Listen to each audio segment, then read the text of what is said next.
In 1987, John McTiernan's $15 million sci-fi action movie made $100 million at the box office. Back then, Arnold Schwarzenegger still wasn't the unstoppable megastar he'd soon become, so that kind of result looked very impressive. Naturally, 20th Century Fox wanted a sequel right away. The studio brought back Jim Thomas and John Thomas, the writers of the first film, and asked them to come up with the next chapter. The writers later said that even while working on the original, they were already thinking about where to send the alien next. The urban jungle came up almost immediately. For a while, they also had to figure out who exactly the Predator should be fighting. A squad of professional soldiers in the middle of a city would have looked weird, so they started looking at the idea of a retired officer and police cops instead. Fox was pushing the writers hard and wanted the project to move as fast as possible. And that, more than anything else, is what Arnold Schwarzenegger would later blame for the movie's problems.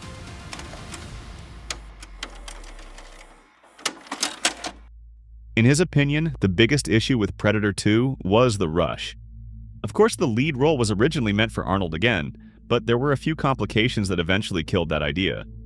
Most people think Arnold missed Predator 2 because he was too busy with movies like Total Recall and Terminator 2, so he had to pass on the sequel. But it was a little messier than that. Early in development, the studio wanted John McTiernan, the guy who directed the first movie, to return. But they also wanted to keep the budget around $20 million. The problem was that after Predator and Die Hard, McTiernan's career was taking off fast, and he had suddenly become very expensive.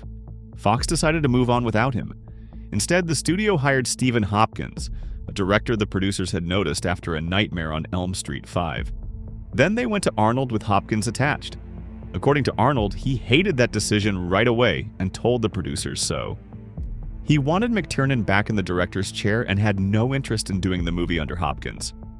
Once Fox realized this was turning into a problem, they tried to circle back to McTiernan, but by then he was already busy making The Hunt for Red October and turned them down.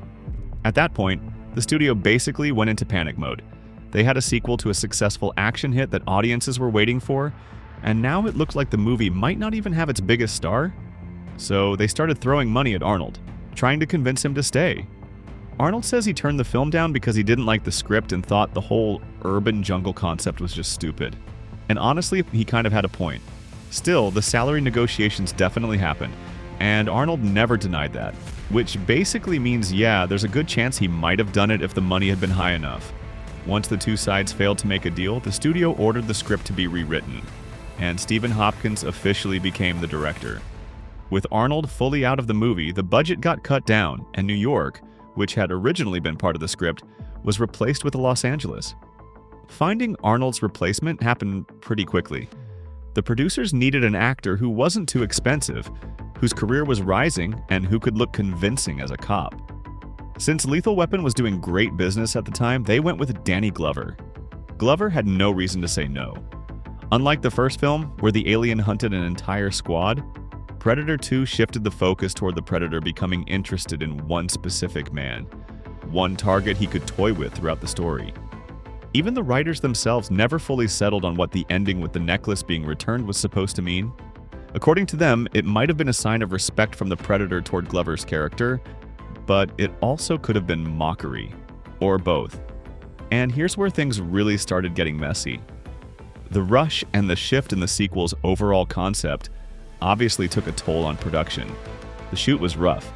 Fox wanted the movie filmed and released in the very same year, which is usually not the kind of plan that leads to calm, carefully made cinema. Because of that, two film crews were working in parallel at the same time. One was led by Stephen Hopkins and the other by the second unit director. They were shooting in different parts of the city. Usually a second unit handles things like crowd shots, insert shots, or maybe a sunrise if everyone's feeling artistic.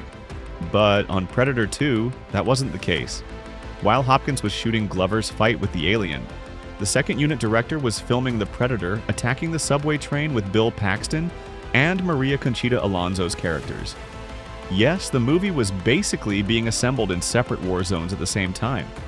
The subway massacre scene was fully shot, but the MPAA refused to give the film a normal R rating with that sequence included. Instead, they were ready to slap it with an NC-17, which is basically the rating equivalent of being told, sure, you can release this if you don't actually want anyone to see it. So the scene had to go, along with several other moments the ratings board thought were too brutal. It's been said that the MPAA only finally calmed down after the movie had been re-edited around 20 times. On top of all that, conflicts between the actors and the director became a normal part of production. Everyone understood that Stephen Hopkins didn't really have much power over the film and was mostly just doing what the producers wanted, so people treated him accordingly. Ruben Blades once gave an interview to a TV channel that was doing a piece on the making of Hollywood films, and in the middle of it, Hopkins literally stepped into frame and bluntly told Blades to stop messing around and get back to work immediately. Just imagine giving an interview and then your director barges in and starts scolding you on camera. Yeah, that happened. The whole thing turned into a pretty serious scandal. Hopkins and Blades had to spend an entire week apologizing for the incident on multiple channels. The bad press didn't do the movie any favors, and Predator 2 was getting buried by the media long before it even hit theaters. And despite all the studio's attempts to save money, they failed. Constant rewrites, delays, and reshoots ordered after test screenings pushed the budget way past what they had hoped for. In the end, Predator 2 cost over $35 million. Even though Arnold was gone, hints of his character still remained in the script. The writers included backstory saying that Gary Busey's character had met Dutch in a hospital, where Dutch was being treated for radiation sickness caused by the explosion at the end of the first movie. Later, Dutch was supposed to escape FBI custody. That material was intended to appear in the film, but because of the rush and the cost cutting, it was dropped.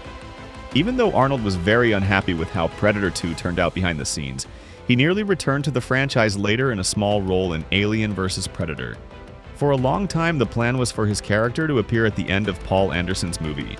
Arnold actually agreed to do it, but with one condition: he had to lose the California governor's race. As we all know, that is not how things turned out. Predator 2 was released in November 1990.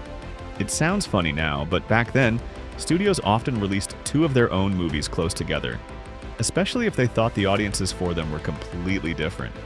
That's exactly what happened here. Predator 2 hit theaters just 1 week after Fox released another little movie called Home Alone. You can say that nobody expected that small Christmas comedy to become the absolute monster hit it became. So on paper, the timing probably looked fine. But audiences kept showing up for Home Alone for weeks, and it eventually became the biggest movie of the year in the US. And that wasn't the only problem. Dances with Wolves was also still in theaters and ended up becoming the third highest grossing film of the year. So even if the target audiences didn't overlap that much in theory, Predator 2 still found itself stuck in the middle of a theatrical battlefield next to two of the biggest hits of the year. Sylvester Stallone made a similar mistake with Rocky V, which also sank right there alongside Predator 2.